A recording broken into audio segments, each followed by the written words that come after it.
Learn this business before you do it. Don't try learning as you go along. Take as many classes as you can. Learn how to assess a house. This is somebody's biggest investment they'll ever make. Welcome to another exciting episode of Agents Who Crush It in Real Estate. I'm your host, Lindsay Favaza, and today we have a powerhouse couple joining us, Ron and Dawn Rusin. Ron and Dawn have been in the real estate industry for decades, bringing with them an incredible wealth of knowledge and experience. Having owned and operated their own brokerage for years, they made a bold move last year by selling and stepping into a new chapter of their careers. They have transitioned well and are now making waves and helping their office thrive in the vibrant Fall River and Bristol County markets. Ron has been heavily involved in the Massachusetts Association of Realtors and MLSPin, holding numerous leadership positions and really driving change in the industry. Together, Ron and Dawn are not only real estate experts, but also dedicated community leaders, deeply engaged in the Fall River area and beyond. In today's episode, we'll dive deep into their journey from being successful broker owners to the decisions behind selling their brokerage and how they're continuing to crush it in real estate today with their newfound freedom. I say freedom because that's kind of a joke in real estate, right?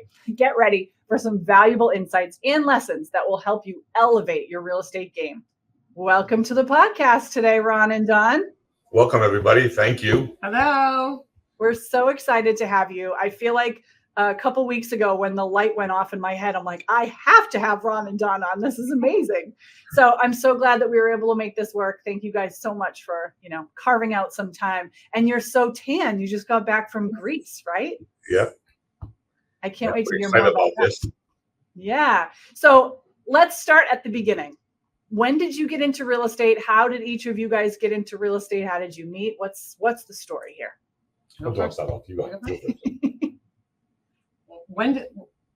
Why I got into real estate was because I had young children at the time, and I liked it was a flexible schedule, and I could make my own hours. And I always loved, real estate anyway. So that was just the perfect match for me to get into the real estate business.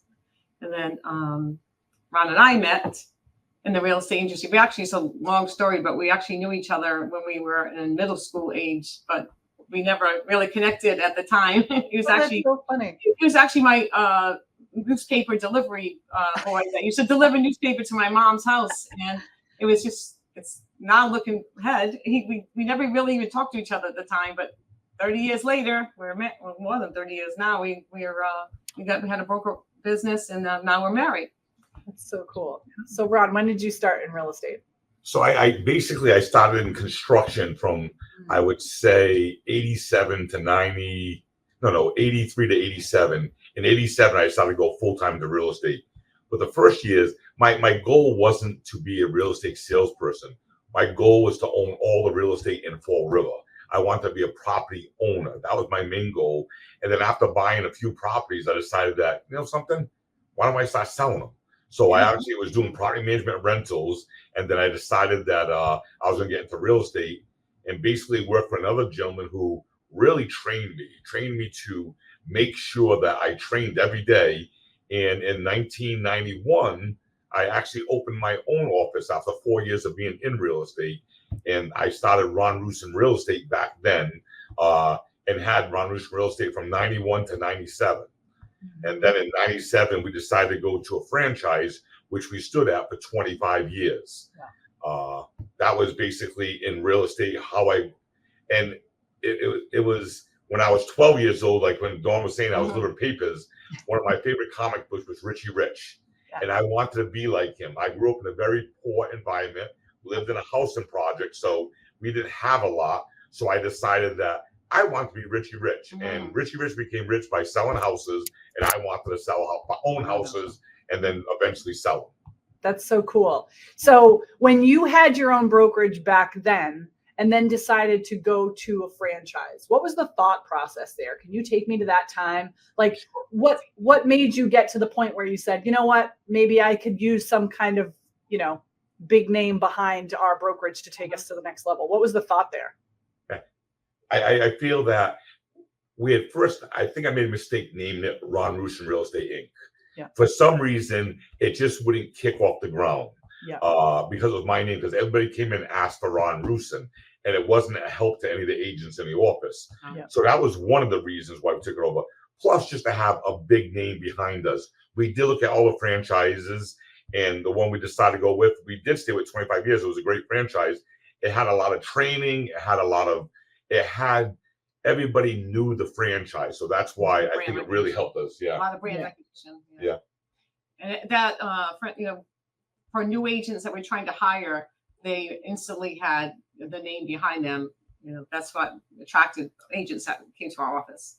And you weren't a team model. You were trying to be a independent. You were trying to bring in agents with their own books of business at the time. Yes.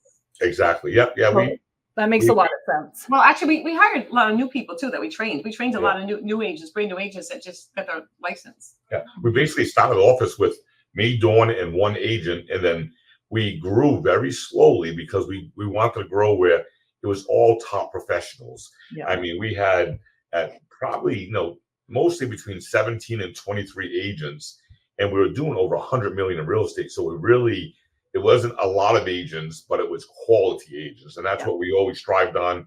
And we did every training program that was available. Me and Dawn would learn the program, then we'd teach it to our agents. We went to every convention, get as much knowledge, and bring it back to our agents. That's what our main focus was, making sure our agents was getting the training they need so they can be the great agents we wanted. So take me through your careers now. Your broker owners, were you still selling during that time? And kind of how is your business changing over those years as well? That's one of the big reasons why we decided to join Lamakia, because we were selling brokers. And I was also not only selling, but I was managing the office. I was taking care of all the closings, doing the accounting, we're doing the marketing, doing everything now that Lamakia is now doing for us. Plus, you were trying to sell. Plus, Ron always was doing more than I was, because he was not just selling, he was doing new construction and developing land and things like that. So I was in the office more than he was, but it was tough selling brokers and also trying to manage your own book of business. Yeah, for sure. Yeah, it was definitely, I was always, I'm a salesperson. I love being a salesperson. I love selling. I love this business. I love handling challenges. More the challenge, the more you're going to do in life. And then I also did, like I said, we built a lot of houses, a lot of condo complexes. I did a lot of flips. We owned a lot of real estate ourselves. We were, definitely investors. I was doing investments for over 35 years. We pretty much sold them in the last 3 years. We still have a few, but most of them have been sold now. Yeah. So you were wearing a ton of hats. Exactly. But as realtors, what was, I guess, your biggest kind of key to success? Was it, I feel like with you guys knowing you now, that a lot of it had to do with just your ties within the community. But I'd love to hear from both of you, like what's been successful for you to grow in your own personal business, not necessarily the brokerage, but your own personal business, and get more sales over the years. I feel we were always big networkers. Yeah. I mean, we did a ton of advertising, billboards. We really built our names. My name is the last name Rusin, where both of us have was known for real estate in the Fall River area. We, when I said we did training, we knew everything. I don't care which program came through, from 1980s Tom Hopkins unto the present, Tom Ferry, Brian Buffini's, and training like that. We learned them all, and we went out there and did it. I mean, we'd have one Friday night where we had date night. We made sure we had date night, but the rest of the nights, she called me and says, "Are you coming home for supper?" I'm like, I got a 6, 7, and 8. I guess not. So it was good that she was in the business because she understood the business. But we did work a lot. We put ourselves out there. We made sure we were always time for our clients. And even when we go on a lot of vacations, we go away a lot. We always had a house in Florida, and our phone was always on. We always made the time and let them know that we're here for them, and they realized that we were working in their behalf. So, eventually your sales grow and grow, We have probably between both of us about 3,000 sales under our belt. So we pretty much just work with those 3,000 people and their connections. And well, I'm on a boys club. I'll be the chairman of the board next year. We on every single committee that you possibly think of, like the Realtors, MLSPin. I've been a treasurer for like the last 20 years, and also was a chairman of the board for a few years. Dawn does a lot with Rotary. Dawn does a lot with Forever Pause and a lot of charitable foundations that we were just at one for the YMCA last Friday night where, we see all the people out there and they know that we sell real estate. So it's getting your name out there and really doing what you're supposed to be doing. If you do it good and they like you and trust you, you don't have to worry about your business. I think a lot of people think to themselves, a lot of realtors or like new to the business people think, well, I don't have kids, I don't have a family yet. So like, it's hard for me to get my name out in the community, but like, that's not true. Like there's so many opportunities. Like you guys, your kids are grown, right? Yeah. So like but you're still doing the things that you always did within the community. That doesn't stop you. There's a bunch of things that you can do, whether it be charity work, whether it be getting involved, whether it be getting involved with, like you said, MLSPin or the, associations, things like that, to just keep yourself involved within the community. It kind of goes back to what I said in the beginning. Like you guys are so vested within the community that it's hard not to know who you are, even if they've never bought or sold a home with you, So yeah. I understand that because I started this business when I was 21 years old. I've been in business for 38 years. So even when I first started, I was calling my high school buddies. I was calling, my list of, you had to find your database back then. But if you go look at all your family and friends and try to get referrals from them, but just go out there and, do open houses, other people's listings. When you're young and you're new, you have to work harder. You do other people's open houses. You hope you find a buyer here or there. And then all of a sudden you start advertising. Back then, we didn't have social media. Yeah. You have social media, which you can look like you're the king of real estate and you haven't even sold a property yet. Because I see some people actually doing that. So, social media, it wasn't present when we first started. And we had to do it through advertising, books, but we spent money. We did training. We did the things. I started off $18,000 in debt when I started my office. Yeah. And that was a lot of money back then. Yeah. But I was always willing to put the money into do training. Yeah, I love that. So what is it today that's different? So you mentioned, kind of the difference between back then and the way that the market was. What's the biggest change in you guys' mind versus 20 years ago as far as the business goes? I see the biggest change is the amount of paperwork. Back then, we go to closing, they sign 12 papers and they're pretty much done. Yeah. Now the paperwork is incredible. It seems like the government's getting involved in how they want us to do business. And it's just a lot more work.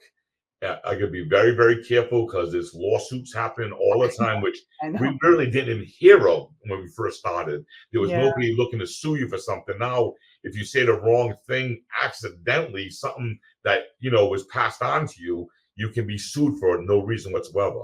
Mm-hmm. Also, what I think is like back in the day when we got in real estate, there was we had beepers. We didn't have cell phones. We didn't have MLS online. The client depended on us as a realtor to come into the office, and we had to show them the listings because the listings weren't available online. Mm-hmm. Now, today's age, everything is available in their fingertips. So you have to show value more. You have to show why you, as their real estate advisor, shows all the benefits for them to work with you.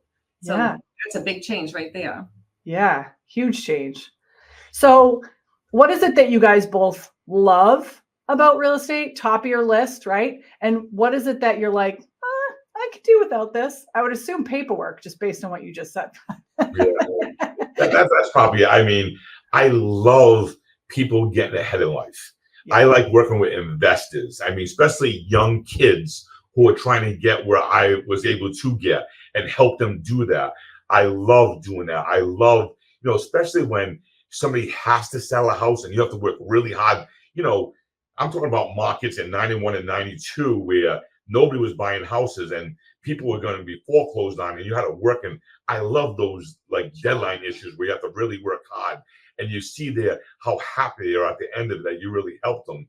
That's what I love. I love, somebody's like, see a husband, a wife, or a boyfriend, girlfriend, partners, whatever, look in each other's eyes after they just closed, and they have said this is the best thing that ever happened in their whole life. So I love that feeling. That's the biggest thing for me too. Is I work with a lot of first time home buyers, and I am so excited, like it's happening to me when I see how excited, and I tell them all, I say, it's like getting married. You're gonna be very excited and very nervous at the same time. You're gonna have to hurry up and get things done. Then you're gonna wait, and there's gonna be things going on behind the scenes that you're not gonna know about.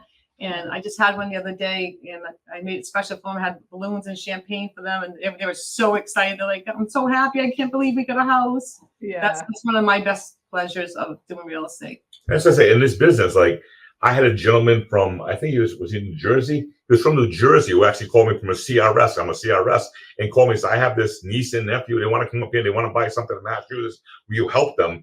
And I didn't know. And then we met them, and 60 days later, we closed on a house with them. It's amazing thing how when your name gets out there enough that people just call you. And Dawn did a fantastic job working. She works more with buyers than I do. I'm mostly with sellers, and stuff my sellers want to buy, then I'll work with them. But I pass off a lot to her. So, because I'm just not a buyer's guy. I'm not a buyer's person. I'm definitely. She's the nurture. Buyers take more of that nurture. Exactly. There's no doubt about that. So how do you guys do this? Do you guys partner, or is it really like your own books of business, but then you help each other when you need to? Like, how does that dynamic work for you guys? Yeah, pretty much we both do our own book of business, and we help each other when needed. But there's some listing appointments that if I get the call with someone that I knew, or a referral from somebody I knew, and I feel like it's an investor kind of thing, it's multifamilies, I say, Ron, why don't you come with me on this one? And then if he gets one, it's an elderly lady or somebody that's very timid, he'll say, Dawn, come with me on this one. Because my voice can be very making people nervous, especially like nice retired ladies. Sometimes they get too excited, and they're like, I can see it, like their hair standing up, like, what did you just do to me? You're too much excitement for some people. Yeah, I'm a very strong D. yeah, for sure.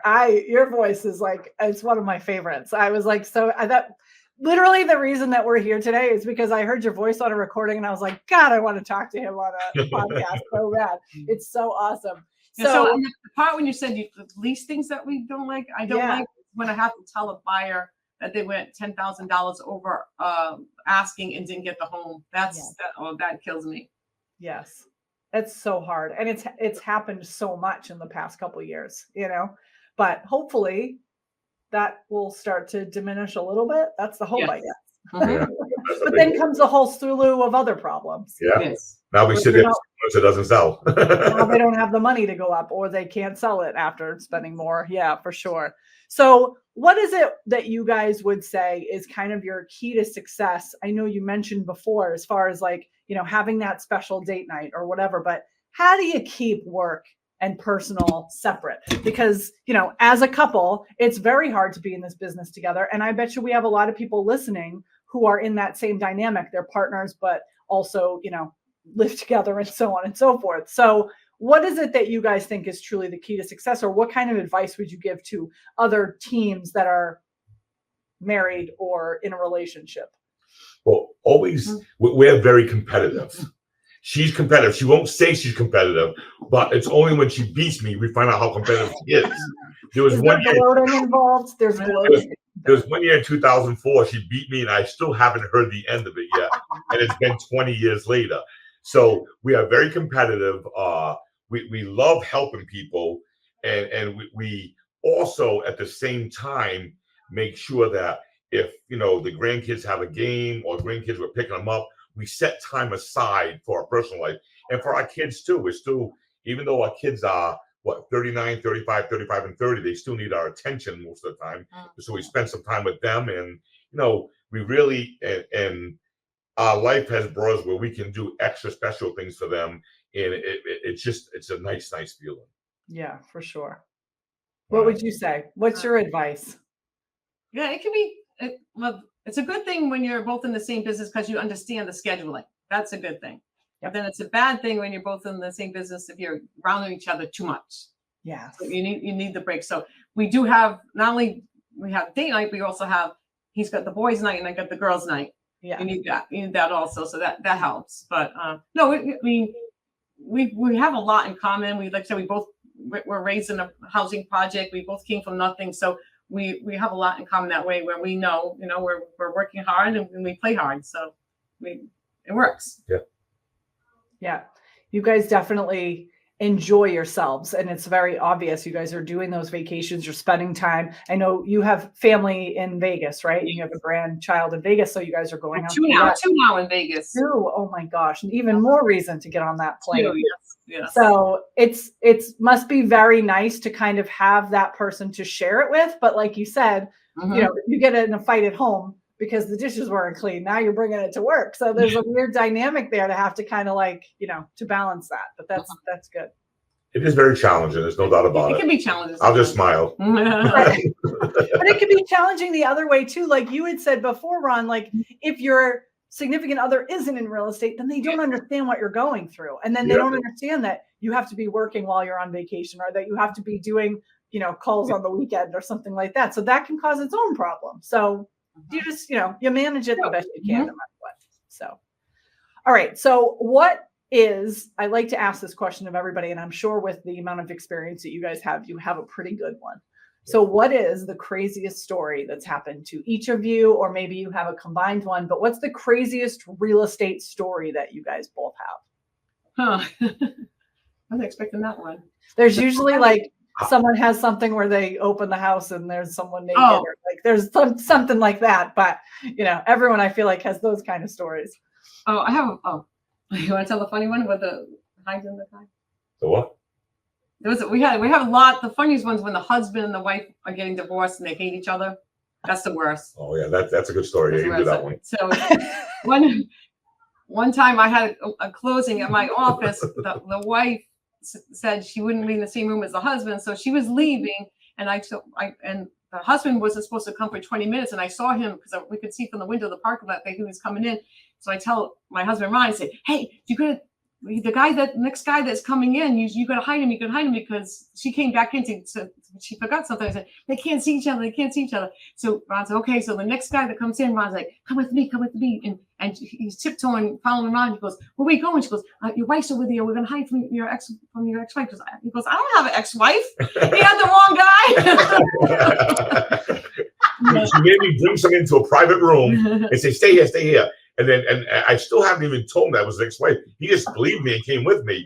And then he goes, "What are we doing?" I said, "Your ex-wife's in the other room." He goes, "I don't have an ex-wife." Like, So meanwhile, was the ex-husband walking in? Because that would be awful. So it just happened that the guy somebody else came in before the guy I told him to hide. It all worked out. That was a funny. You also went above and beyond to make sure that your clients' needs were met, and that's a sign of a good realtor. That was one of the funniest ones. And one time we were going out for dinner, and so I want to go buy this house that we just did. There's water coming out of the basement window. Oh, that was a funny one too. So then we go by the house, and then we see there's a pipe broken in the basement. Now the water is 4 feet high.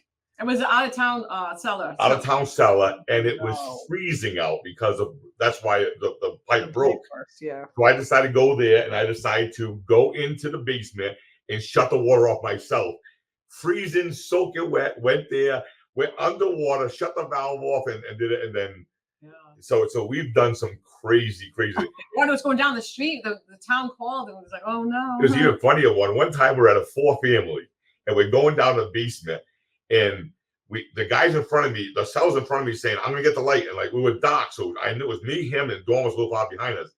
All of a sudden I feel a rat go over my foot. And then the light goes on and Dawn sees the rat. She looks at it and goes, "Ah!" and runs up the stairs. You're like, maybe just leave the light off.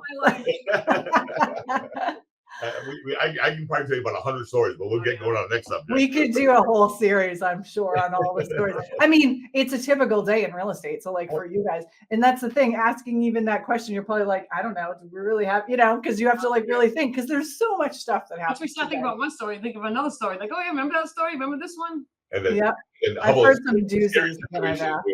You thought the guy he had a videotape saying, some crazy, like had blood all over his, he was a nurse or something. Wait, what?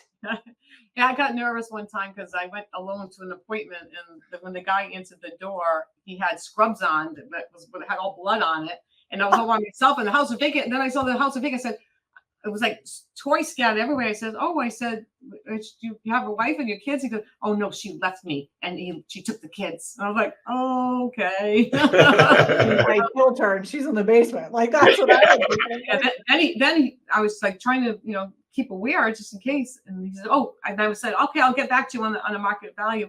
He goes, don't you have to see the basement? I'm like, no, I'll come back next time. I just felt so uncomfortable. Did he not explain the blood that was like? No. It was just, I just felt very uncomfortable. Yeah. In his mind, he's just like, yeah, I've got blood on my scrubs. I'm hurt. Like, what do you want? Then it got worse. He had a camera facing the bed, and then there was nobody in the house. His family left him. It was a scary one. Yeah. Ew. It was very scary. I don't even want to think about what the heck that was about. That is crazy. So as far as, we're already at 26 minutes, which always flies by, and you always are like, what? How did that happen? But my last question to each of you, and you can't cheat and use the other person's answer, so you can't do that. But what is your biggest piece of advice? What's your one thing that if anyone walks up to you that's in real estate and asks you, you're like, this is what you need to know? What is the biggest piece of advice that either of you guys would give to someone? Well, I feel there's not one piece of advice. It's a whole, you have to learn this business before you do it. Don't try learning as you go along. Take as many classes as you can. Learn how to assess a house. This is somebody's biggest investment they'll ever make. You could list at $50,000 below, and they just lost $50,000 in earnings that they earned over the years of owning a house. So go out there, learn this business, know how to do it before you do it. I wish I would have done that more. We did CRS, we did, GRI, we did all the programs, and we probably did it 8 years in. I wish I would have done it before I even started. And Dale Carnegie, public speaking and human relations, I would have done that earlier. There's a lot of things I wish I really would have learned this business and then went into the business. That's probably the biggest thing I could bring out. So it's that's your advice, is like, really don't stop training is really what it comes down to, because you start from the very beginning and never stop, because you still to this day are training. You're still doing things to learn and to better yourself. And I think that's great advice. Yes. All right, Dawn, you can't cheat. Yeah.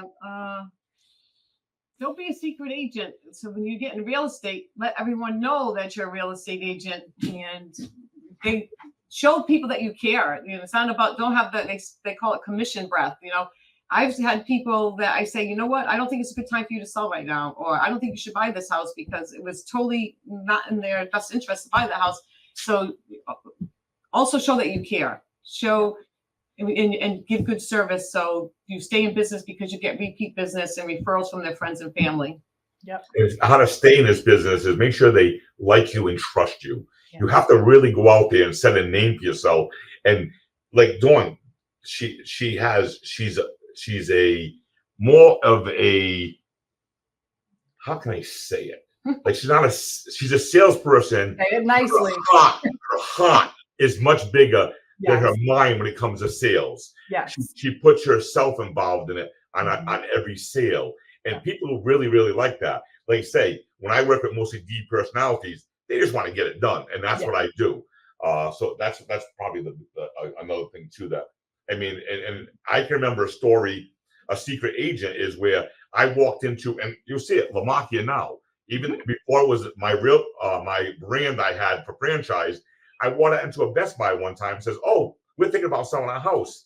And that happened to be one of my best friend's mother. I didn't even know it, but he was already contacting me to sell a house. He said, I'm going to see if my mother wants you to sell her house. And then I ended up meeting them there, put it both together, sold her house, sold their house, and they bought a house together. So by just having the shirt on and saying you're in real estate, and one of the other things is learn your stats. Know what's going on in this business. Because when everybody loves real estate, they love talking about real estate. If you look intelligent and you know the numbers, they'll remember you. So when they go out and they're at the soccer field, they say, I'm thinking about selling my house. Wow, I met this guy, Ron Rusin. He talked real estate. He knew his numbers. This is the guy you should call. And maybe somebody just been in the elevator for 5 minutes. So little things like that. So tell me what that pitch is. I said it was my last question, but you just made me think that I've got to ask this. What's that pitch? If I'm in the grocery store, Ron, we've got, 2 minutes, we're standing in line. And I say to you, oh, you're in real estate. Like, that's interesting. Like, how's the market, right? That's always the question that someone asks. What's your answer to that? It depends. Are you a seller, buyer, or investor? And now I want to find out what they're looking for. So it's always you ask a question to a question to get to the point they're trying to ask you. As a salesperson, we need to know that. We know that. So if they're looking to buy, so, well, it depends on where the market is. If it's a seller's market, it's a buyer's market. If they sell, I'm thinking about selling. I said, wow, this is the best market ever for selling. Depending on, again, what time it is. If they're a buyer, they say, listen, this is good about buying right now. This investing, no matter when time you invest is a good time to invest. You've got to own real estate. So you find out what they're looking for, then you deliver it to them. I love that. That's awesome. Well, that was a great last nugget for everybody. Anything that you guys want to share before we close today? Well, I think one of the things that I changed to Lamakia. I want to give some, yeah, please. We didn't get into that. Yeah, I think one of the biggest reasons why I changed, again, we were in franchise for 25 years. We love the franchise. There's nothing, we're not saying nothing bad about the franchise, but it was another five-year agreement we had to sign in. We didn't know if we wanted to do it 5 more years, so we decided to, open up a private. We went from the franchise Right Choice to Right Choice Real Estate. Yep. And then I get a call from Anthony, and he says, hey, I have 9 people who want to start an office down there. I said, great, have them join my office. He goes, no. He says, I want to start an office. I said, that's great, have them join my office. And he goes, no, I'm starting an office down here. He says, I would rather join you than compete with you. And I said, okay. I said, I'm not looking to retire. I'm not even close to ready yet. He says, okay, why don't you come up here and just look at my systems? I'm like, okay, I'll do that. So I went up there, looked at his systems, and I'm like, if he comes down here and my agents don't leave, it's probably, it's going to be a challenge. So I felt at this time it was the best thing for our agents. After seeing the training you do, all the services you have, the numbers you're drawing. Just in the last 4 months, Lamakia Realty has closed $1 billion, 15 million in sales. They helped 2,012 people achieve the American dream. That is amazing. That is what I'm looking for. I'm looking for my agents to have everything at their fingertips. You can train 5 days a week if you want at this office. It's just amazing what they have to offer. And then if you're even, decide that I'm not getting enough business, their leads they have. If you want to go on leads, in our office, 2 of the top agents here are on leads, and they're doing the leads, and they're accomplishing huge numbers from it. So this is why when we seen what they had to offer, we realized, Dawn, you can say it. Well, I think the biggest thing too for us, we were wearing all the hats, and we couldn't, we just got back from Greece. We would never be able to take an 8-10 day trip to Greece. We're still broker owners and selling brokers. We should just do weekend trips, Thursday through Monday. That was it. And we felt so much at ease knowing when we were away that everything was getting taken care of here with the agents, with their closings, with all that. That was a big burden off our shoulders. Yeah, for sure. And we get along better too because of that. That's one of those hats that you can take off, and now you don't have to worry about it. So it takes a lot of that burden off of you guys. So that's awesome. Well, thank you guys so much. That, I didn't want this to be a Lamakia plug, but that was a good little plug right there. I like it. We've been so lucky to have you guys join us too. It wasn't that Anthony also didn't want to, we don't want to compete with you guys, because you guys were so strong in the market, and it just made sense to kind of combine efforts, and now we're stronger than ever. So I just really appreciate you guys. And thank you so much for being on here today and taking time out of your busy days to be a part of this. I really appreciate it. And thank you all for listening, for watching. If you're watching on YouTube, for listening where you get your podcast, we really appreciate you too. Please, if you want to be a guest on the podcast, send us an email at info@crushitinre.com, or send us a message on social media on our Crush It in Real Estate on Instagram page. Anything like that, please make sure to reach out. We're happy to have you guys as guests. And until the next episode of Agents Who Crush It in Real Estate, we'll see you guys later. Have a great day. Thanks, everybody. Perfect. Bye. Thanks, Lindsay. Bye-bye. Bye. Thank you for tuning in to the Agents Who Crush It in Real Estate podcast. If you enjoyed today's episode, share it with your friends and colleagues, and leave a review on your favorite podcast platform. If you're interested in being a guest, email us at info@crushitinre.com. Thanks for listening, and don't forget to crush it in real estate.